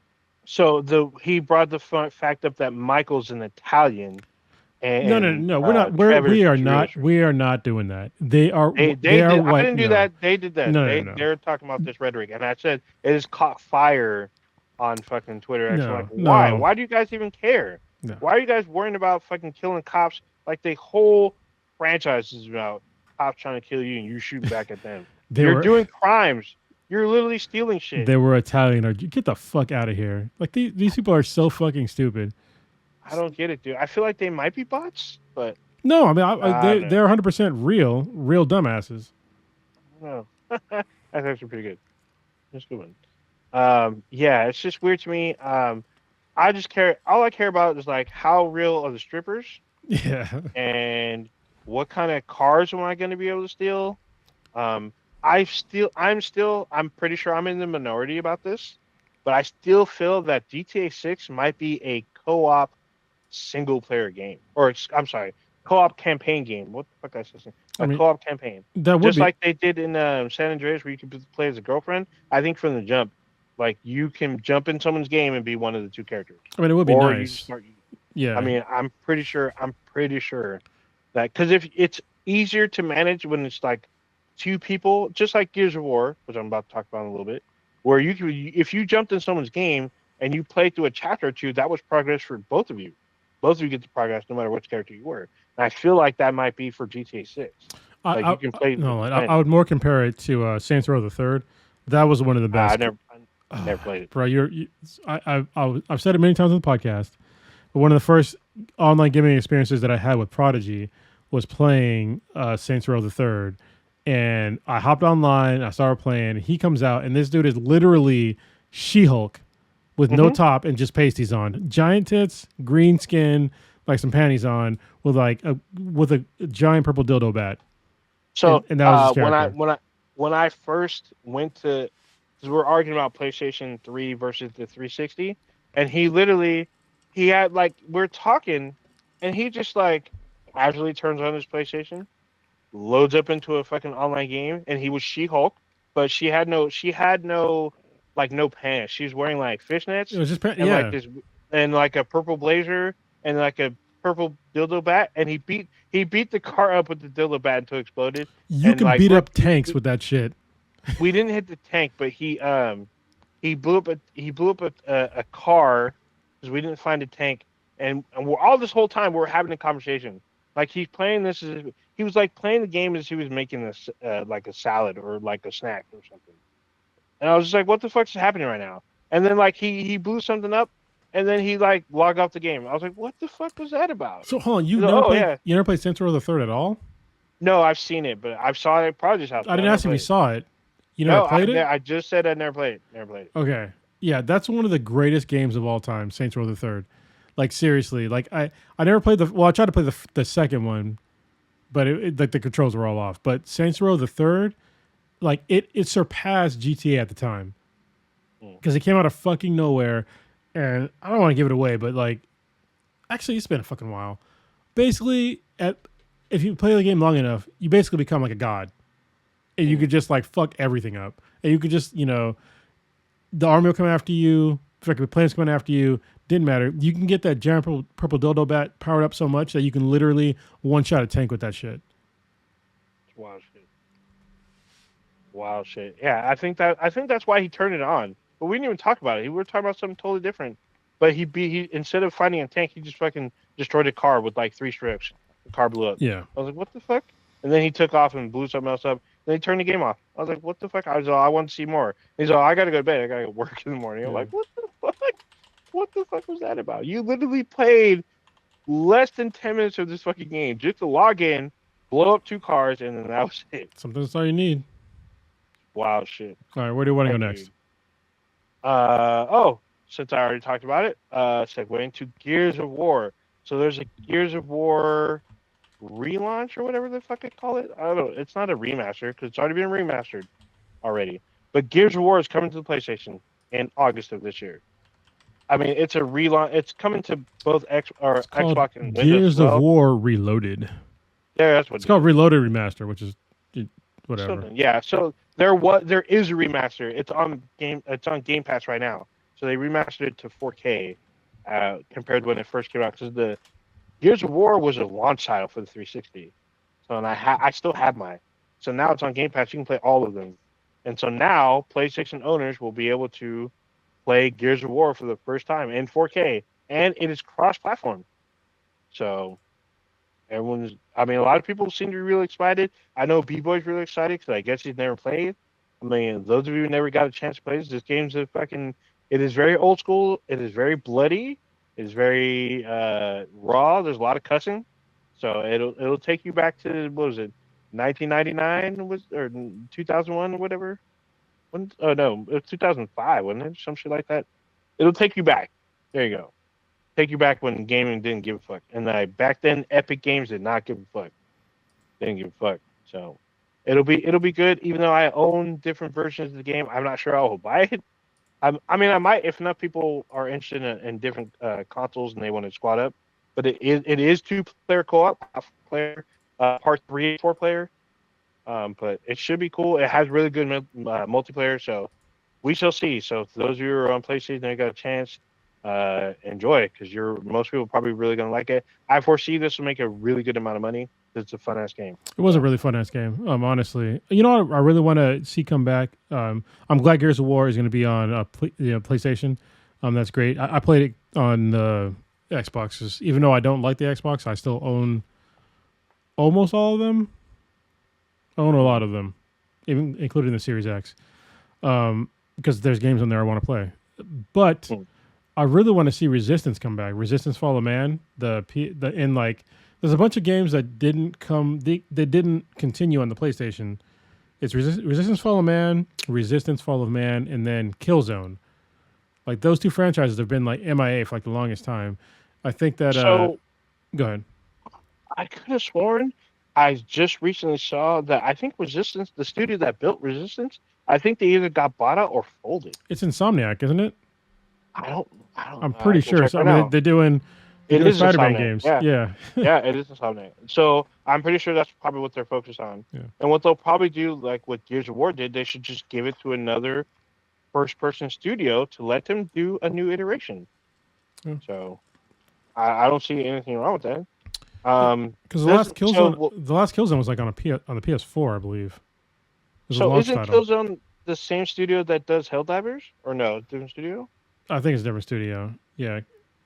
Killzone is it's Insomniac. They don't do Helldivers. That's people can fly does Helldivers. What does this say? Was Killzone was in the Sonic game? I don't remember. I know, Yeah. but Resistance is. I beat Resistance. I borrowed someone's fucking. Why does this say something different? It says designer, but it says the publisher of Sony, obviously. Who's the fucking developer studio? It's Guerrilla Games. Sorry. Oh, there you go. Yeah, who was a subsidiary of Sony Entertainment, Sony Interactive Entertainment. So there you go. Yeah. What did they do last? Oh, so Guerrilla's doing They do what fucking Horizon. Yeah, Horizon Zero Dawn. Yeah, that's what I was trying to say. And they also did more recently. There was another game they did. What the fuck was it called? Shit. Fire Spite? No, I got it wrong. I'm thinking of Focus Studios. But yeah, bring back Killzone. Just saying, I love Horizon, but bring back Killzone too, please. Yeah, they've been working on what was it? They're working on it for Horizon multiplayer game, the Horizon VR, which is already out. Called I got the Mountain. that. It's great. And then they also ported Horizon to the PC, so they're putting in work. Well, and they got Horizon Lego Adventures. So Oh, that's right. That just came out. That's right. So they've been busy. So not busy enough. Bring back Killzone. Yeah, it's all bad. Honestly, there was a Killzone game that was on the there's a handheld version. Yeah, the PSP one. PSP one. Yeah, and it was the first one on the handheld that like made sense for like a handheld game. I think it was Liberation. I think it was. Yeah, I think it was Liberation, or maybe it was Mercenary. That's what it was. Yeah, they were great games. Bring them back and Resistance. Killzone Liberation for the PlayStation Portable. There you go. Was there another one? Oh, there's one on the Vita. Yeah. So there's Killzone Liberation was on the PSP. Killzone Mercenary was on the PlayStation Vita, and Killzone Shadowfall was on the PS4. That came out 12 years ago. It's funny because here's one of my PSPs, and for those of you who are listening, and my Vita. Oh, you have the Vita? Oh, I never got the Vita. Yeah, Vita's great. I got the PSP. But they seem to make it bigger. It's so, especially now, it's so fucking small. What's small? The Vita or the PSP? The PSP. Yeah, it's PSP. Tiny. I guess. No, what do you mean you guess? Look, this is my cell phone in front of it now. My cell phone is bigger than my Vita. Like, this is the Vita. It's the size of my fucking cell phone. Actually, it's thicker than my cell phone, but it's not larger. I can't hear you anymore. You muted yourself. I can see you muted. You muted inside of Google Meet.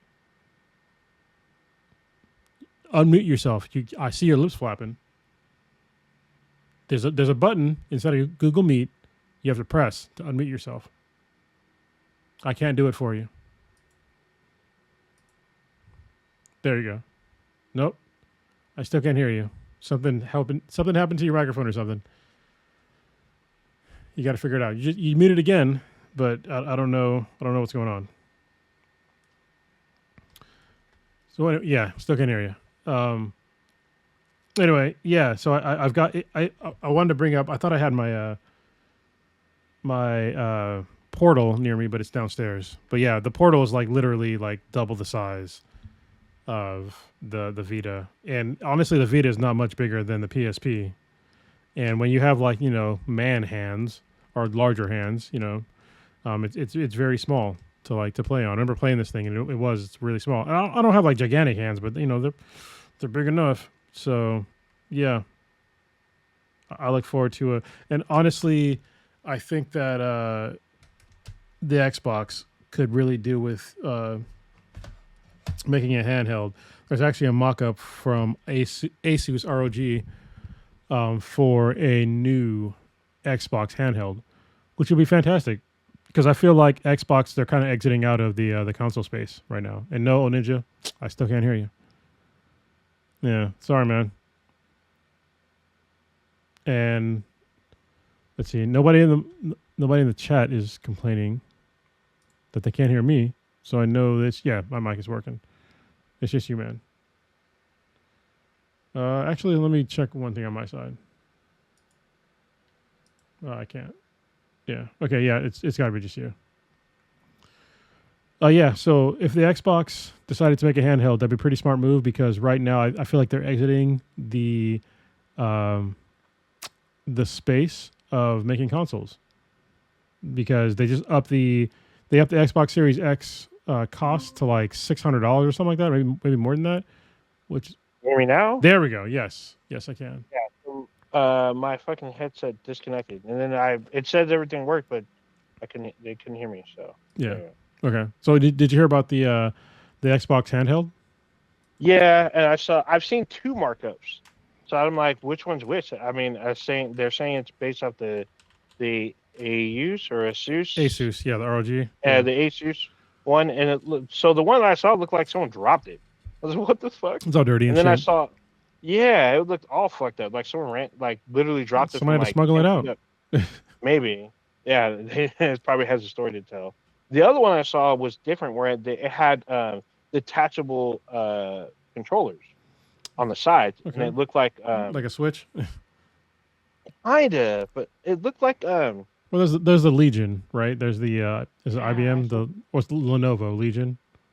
Oh yeah, Lenovo. Yeah, I don't remember. I've seen it before, but I don't know who makes it. But it was similar to a Switch. But the controls look like you remember the PS3 had that little the wand thing? Yeah. Yeah, it looked like those, but smaller on either side. That's what it looked like. So I'm like, well, which one is it? I mean, a handheld for the Xbox. It was rumored like December of last year, but I don't know how I feel about it. I mean, I got a Switch, so it's fine. I mean, I guess it's cool for the uni kids or something. I don't know. Maybe for me, I'm a homebody now, so.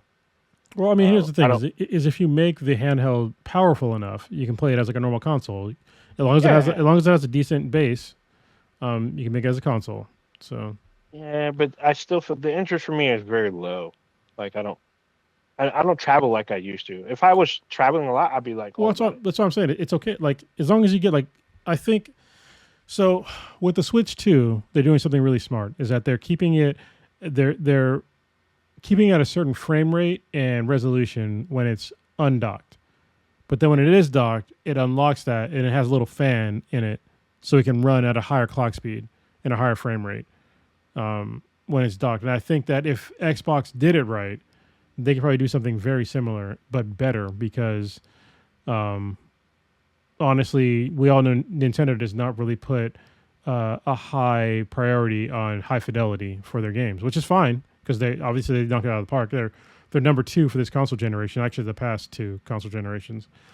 So like let them cook. But I think that Microsoft really needs to do some repositioning with their consoles and like how they're making games and selling their games because right now, I mean, Sony's killed them like 2 or 3 generations in a row. So they haven't come in first, I don't think, ever for any console generation.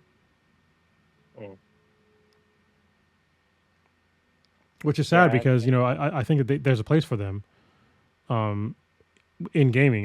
We just need them to be able to like market it better. And I think that, them repricing their their Xboxes like this late in the generation to like upping it by like $100 and upping all the cost of like all of their accessories by at least $10 is basically fucking suicide. Like nobody's gonna buy that shit for Christmas unless your parents are super wealthy, or you're a single guy that has some extra money, or a single person that has some extra money. But yeah, I mean, I'm pretty sure like the teenage kids they'll get their little summer job and have enough money within a month, maybe. No, it doesn't. You're not going to save $600 in a month if you're working a minimum wage job. Like, maybe. No, you can't do it in a month.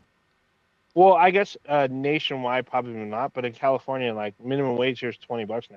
Well, at least in the Bay. I thought it was $15. No, it's 20. It's 20. Okay. And I think it's like 21 something in San Francisco County, and like the rest of the Bay, it's like $20.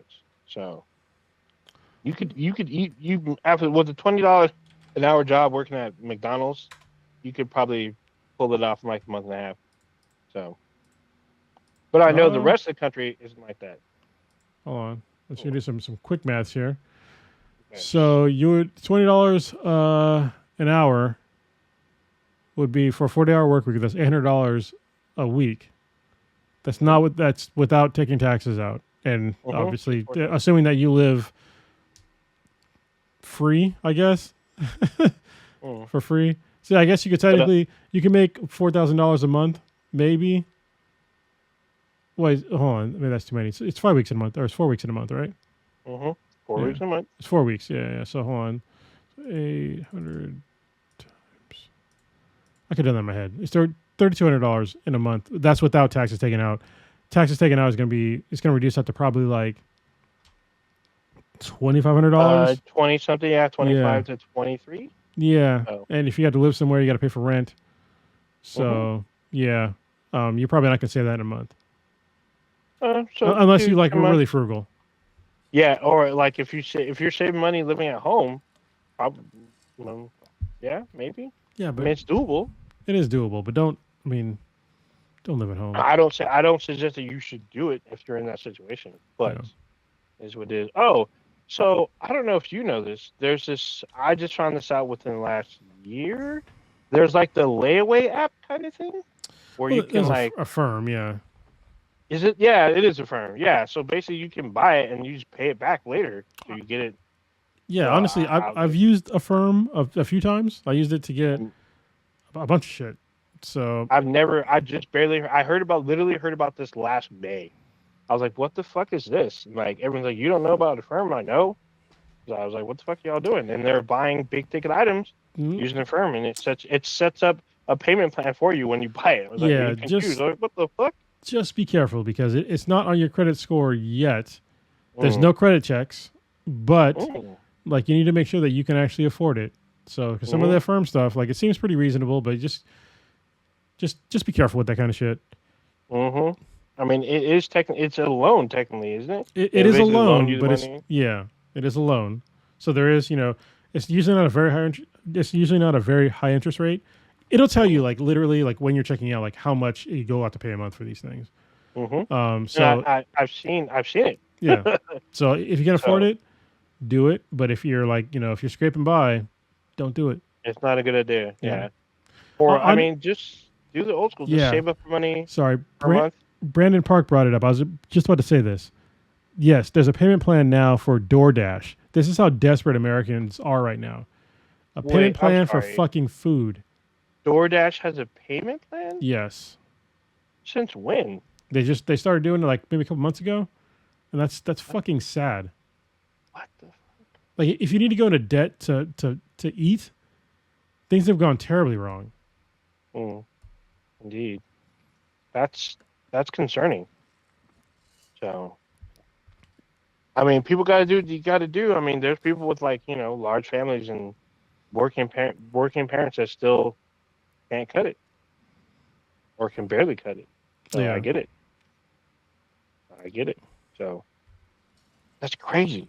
I had no idea that DoorDash had a payment plan. That's wild stuff. Yeah, payment plan for food delivery. That's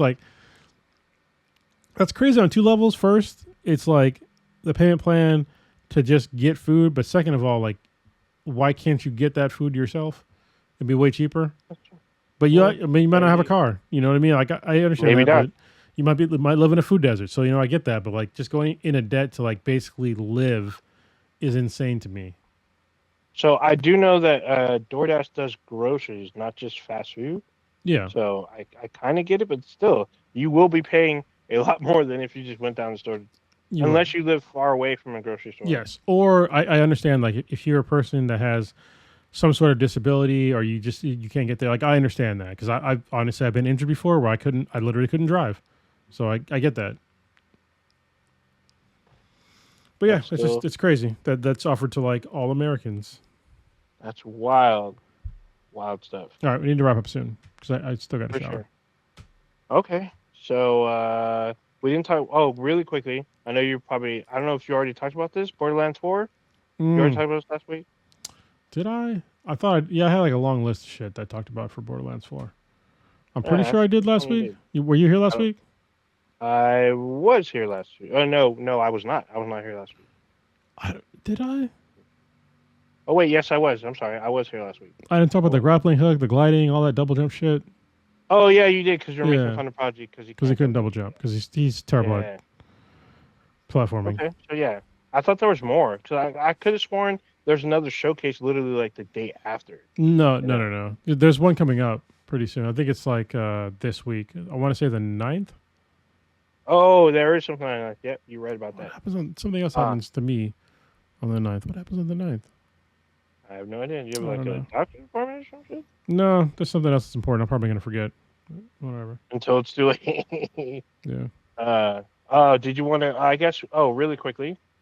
We missed one more thing about Trump's or Emperor Trump's.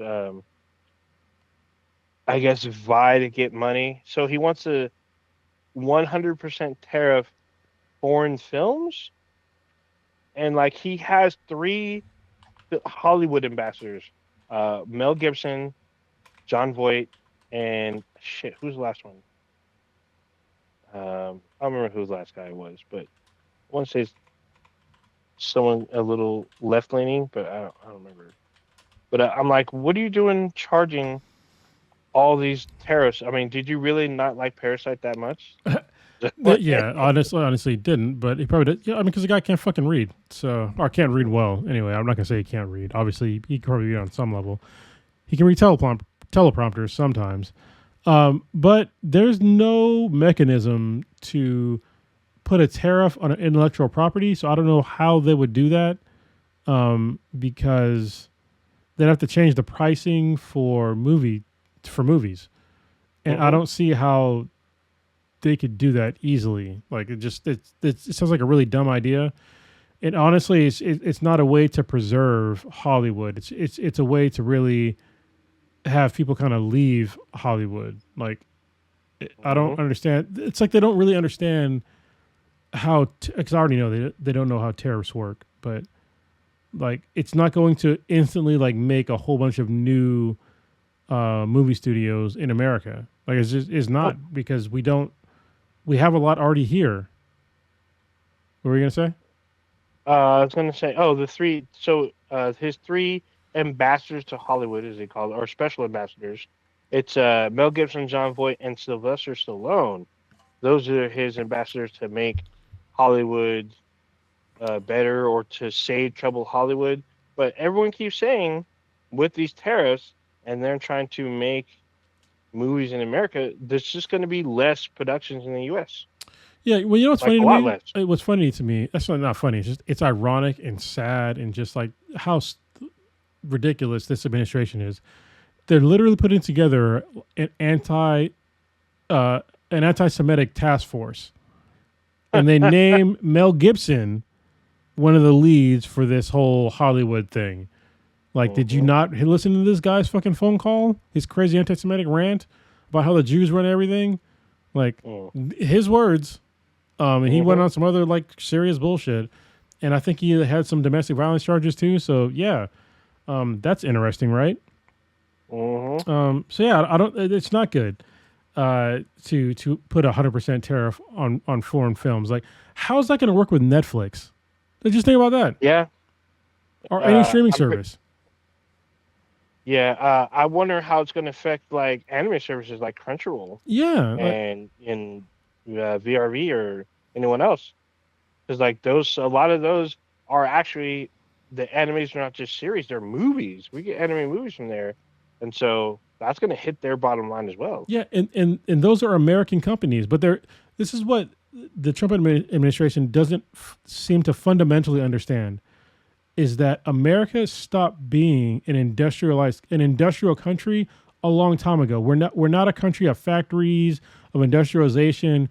We are a nation of services. We provide services to the world. And that's what we do. And with those services comes a whole bunch of imports to America because we import a lot of shit so we can service a lot of other shit. Let me put that in context of what we're talking about. When we talk about foreign films, a lot of foreign films are shown by American companies like Netflix. That's an American company, but they like a lot of their films are from like Korea or Japan or Germany or France, anywhere in Europe, Africa. It spans the globe.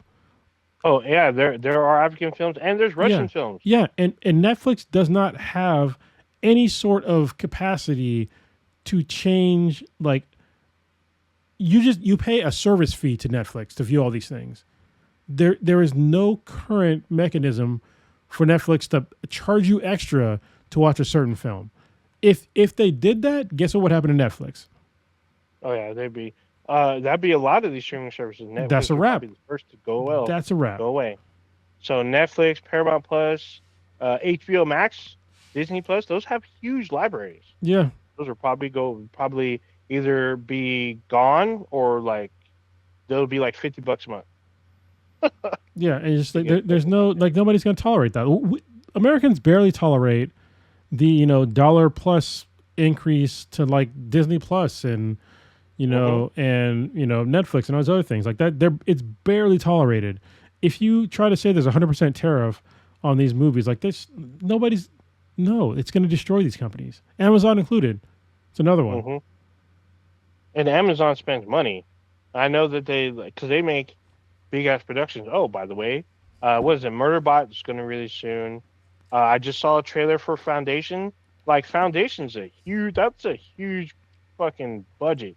That's all like CGI shit. Like most of it. And it's filmed like across the world. Like most movies are. Well, a lot of movies are like international. So, and the new season's out in July. And the trailer looks fucking awesome. So, there's lots of explosions and spaceships and shit. That shit ain't cheap. So, doing on locations for when they land in those places, because there's different environments per like story. Usually, like there's a jungle, a desert, sometimes there's snow. Like that costs money to go to those places and film there. So, and like not everything. I don't even think we even have a jungle in the U.S. somewhere. Yes, we do. We have many of them. We've got a fucking rainforest. I know we have. Well, that's basically a fucking jungle, bro. So, yeah, I was like thinking like, is all that just in Hawaii or no? It's in fucking Washington. Oh, yeah. There's a rainforest in Washington. Okay, sure. I mean, but can you imagine? Is it a national park or something? Because those parks got cuts. Yeah, that's another thing. Yeah. It's just we're run by a bunch of idiots at this point. Like they don't know what the fuck they're doing. They're just throwing shit at the wall. They're trying to reduce funding to programs that we've paid into, while at the same time drastically increasing the cost of fucking everything else. Which is like it not only zeroes it out, we're just upping the cost of everything. Like it's just it's incredible. Like it's like we're living in idiocracy right now. He's President Camacho. Oh damn! I still like Emperor Trump better. So that's because I've been watching Andor, which we haven't talked about, but there's always next week. I think next week is the end of it. Yeah, so we'll talk about it next week. But if you're watching Andor and you're not satisfied with like the first, because Prodigy talked about it earlier today, just stick with it. Like I understand the first third of the show is kind of slow, but it ramps up and it's satisfying. Like there was some revenge shit that I saw like an episode ago, and I was like, all right, Uppins came.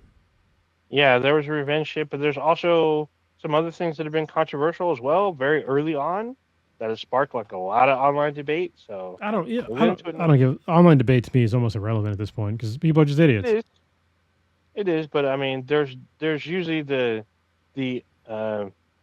unseasoned tend to be the loudest. Well, hold on. Okay, so Ninja, this is the problem for me is that especially when you bring these people up, these are people that should not have a voice. Like, but they're getting like they're at the top. They get elevated to a status that they should not even have. They have a super hot take, and it's literally fucking rage bait that they do, and they just do it on purpose to like get just like the most clicks to have the most ridiculous take on this shit. And these people are just they're like NPCs, bro. But they're given main character status, but they're NPCs. Well, I think they're trying to earn main character status, but they're not. They're the lamest fucking people. There's so many of them that they actually have like a huge like cult following. I'm just there's like, a lot of NPCs. I agree. yeah. So I'm just like, what the fuck? But I mean, a lot of this has hurt certain products like the Acolyte. The Acolyte had a lot of Oh, discourse. it's coming back Which, though, season 2. I heard season 2 is like still a maybe. So I heard it was. They're gonna do it. Let me. I gotta make sure. Let me fact check myself. But the yeah. Acolyte, that was one of the shows where people were convinced that was bad, but it was actually a decent show. Mm-hmm. Well, they said it was bad before it aired, which was super weird to me because I saw all the stuff they didn't like, and then they introduced things that they didn't like. They got even loud. So this is in September. There's hope for season 2, but this is back in September. Yeah, this is. Yeah, I don't know. Yeah, okay. It's still iffy, but I would love for there to be another one. That'd be great. I'd watch it. I watched the first one. It was great. Well, I don't want to say it's great, but it's definitely enjoyable. Yeah, I definitely enjoyed it. But yeah. But Andor, it's just weird to me that everything that's produced by Disney, that's Star Wars, there's always a crowd that seems pretty loud that they nitpick stuff or they post things that are super out of context and make this huge fucking ordeal and videos about it. And I'm like, dude, you're completely wrong. Did you watch this episode? Or they reinterpreted something in a certain way where they make it fit their agenda. Well, it's listen, it's the same thing with it's the reason why Trump got elected. Because like I said, it literally is because these people. I'm not even going to say unseasoned because it was more than just him, but it's mainly yes. But it's it's the loudest ones that get the most attention. But not every person agrees with these takes, and not every person voted for Trump. But the ones that did vote for him are fucking loud. They're loud as fuck, and they don't represent the vast majority of people in America or even the world. So I think I want people to like really take that into account when you see these people that are like elevated with these super hot, terrible takes. Is that people that are elevating them? They're the minority. They're the squeaky wheel. You know what I mean? And sometimes the squeaky wheel just needs to get fucking replaced. Or oiled it up a little bit. Yeah, no, oiling would be to appease them. I'm not. Fuck those people. Honestly, I'm not trying to give them anything. If anything, I want that wheel to just fall the fuck off. Dang. Okay. So if you're watching Andor, and you should be, especially if you're a Star Wars fan, I know Star Wars fans that don't watch that complain about Andor because they feel like it drags. I'm like, you're tripping, because this is the gritty Star Wars that's out there. This is really gritty, and it just gets fucking dirtier as you keep watching. So yes, but I will be honest with you. This season of Andor is very it's kind of deep. Yeah, and I think that like some people will not want to like stick around for like how deep it is, because it gets really deep into like fascism, and like it's not very action packed for like a lot of the episodes, but it's very dramatic. But you got to pay attention. 100%. So like, don't sit there on your phone and like try to watch a show. Like you got to like sit down and like watch a show. You know what's great for me is like watching this show is because I literally put the subtitles in Spanish. Oh, and so like I'll obviously I'll listen to it in English and then I'll read it in Spanish because I'm trying to get better in my Espanol. And it's been really helping, because I didn't know this until like I watched this show in Spanish. But when you're watching subtitles, the subtitles are way different from what they're speaking, like way different, but it still means basically the same thing. Yeah, I feel like almost all subtitles have been that way for a long time, especially like Spanish and even Japanese, because there's certain phrases like that are like existential where it, like there's certain things that we may not it doesn't translate very well in English, especially like concepts that are like hard to grasp. Like they do it like either, and also slang in Japanese and Spanish doesn't always translate as well. I think Spanish is way easier, but I think in Japanese it's a little weirder or more difficult. So, but Andor, like I said, Deidre Miro, Peg Cyril. Just saying. If you're watching the show, you know what I'm talking about. You already know. Just saying. All right. So what you got going on this weekend? It's been warm. It's been warm up here, so I don't know It's warm right now in here. It's warmer now in my office than it was earlier today, which is fucking weird. It's been cloud cover, so yeah, we've been missing the warmth in Southern California, which is fine for me. I know it's going to warm up very soon. It'll be nice. What's going on with me for the next week? Nothing much. I don't have a whole lot of plans. I know on Saturday it'll be me and my little one. I got to figure out something to do that's cool with her, besides just jiu-jitsu and gymnastics, because that's like our normal thing to do on Saturdays. But yeah, I'm kind of relaxing. I'm trying to reorganize my life. You know what I figured out, Ninja? Is that I used to be like the anchor guy. Remember when I came back to America? That's when you first met me in like 2010. I was what do you mean anchor guy? Like anchor man? No, I was like for like all the friend groups. I was like the anchor guy. Oh, yeah, okay. So like I had like basically three friend groups. They all came together and we'd hang out like all the fucking time. So you want to know why? Because at the time, you didn't always have your oldest, and you had a party house. I did have a party house. Yes. So you didn't have kids at the time, and the people that had kids, they'd use your house to get away. No, but even when my daughter was with me, we still partied, and then eventually, like all the kids, because like Prodigy had kids, and so did Cy and Andrew. Like the people had kids, and we started hanging. We still hung out. Yeah. We did, but like you said, like I was saying, you didn't have her. Like you would have her like 2-3 weeks out of the month, but there would be times where she wouldn't be there. We'd be turning up. Yes, we would still turn up, like especially during the summertime, like because she was there the whole summer. But yeah, I feel like that part of me is like missing, and I need to like replicate that down here. I'm going to try to do that more, of like creating tighter friend groups down here, and like getting back into like being the anchor guy. And like just having better friend groups. You just need to join extreme sports. I do jiu-jitsu. Water. That's not sport. I mean, you live by the water. There should be jet skiing, hang gliding, parasailing. You should be able to do all that shit. But I like doing jiu-jitsu, so that's my extreme thing.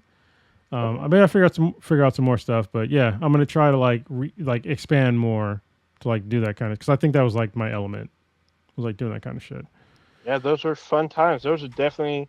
I think of those times very fondly. I keep blaming Prodigy.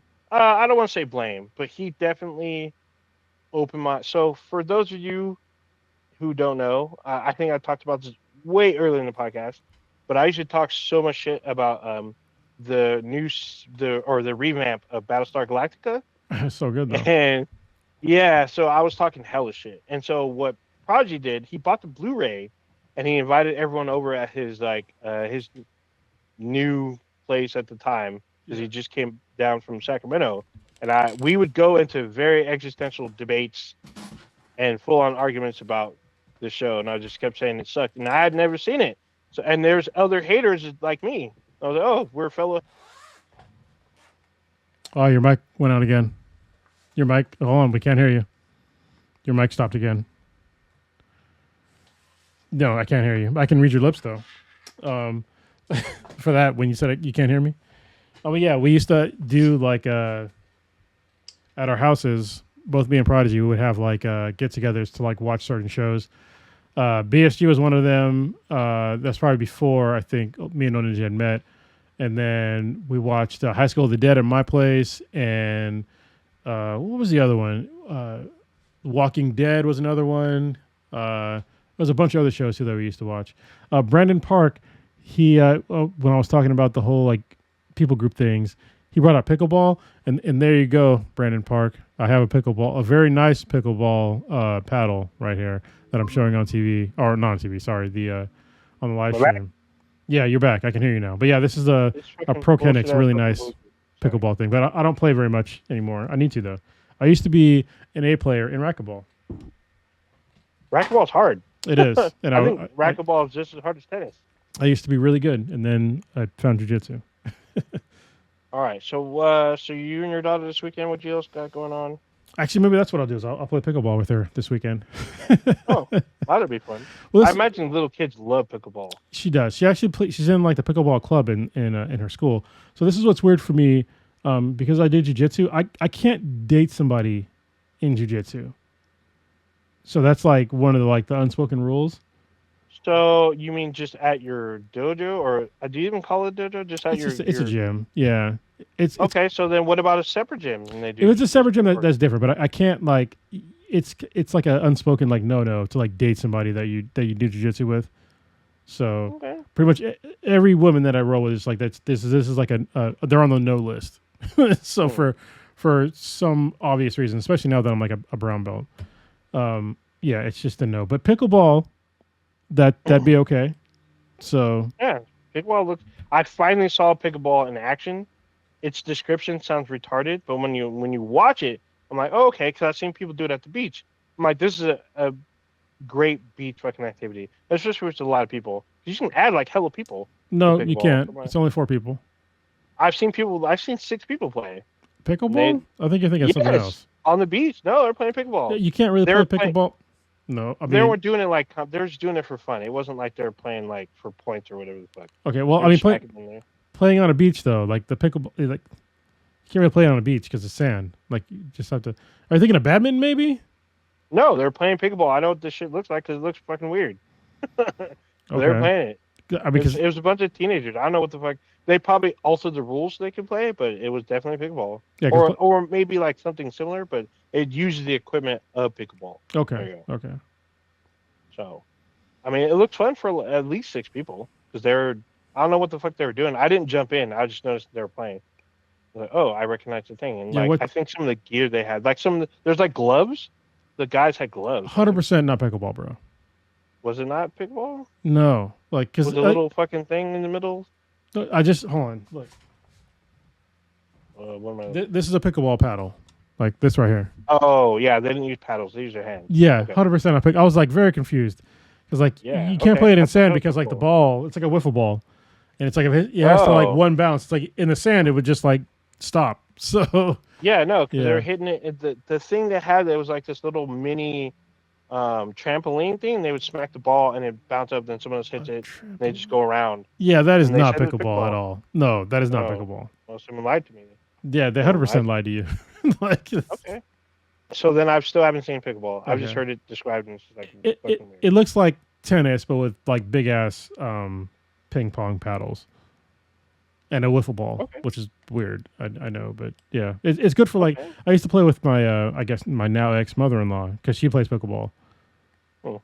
So and I was like, Right yeah, on. I could play it. So Right on. anyway, that's all I got. Okay. As for me, I had a pretty big Star Wars day, so I still haven't finished like all the Star Wars shit. Like, there's the new Tales of the Underworld or Underworld. I still haven't seen any of those. I gotta watch those. I did finish Andor literally just before the podcast, but there's like a bunch of new Star Wars shit. Like, Star Wars is coming to Destiny in like an expansion in like September or some bullshit.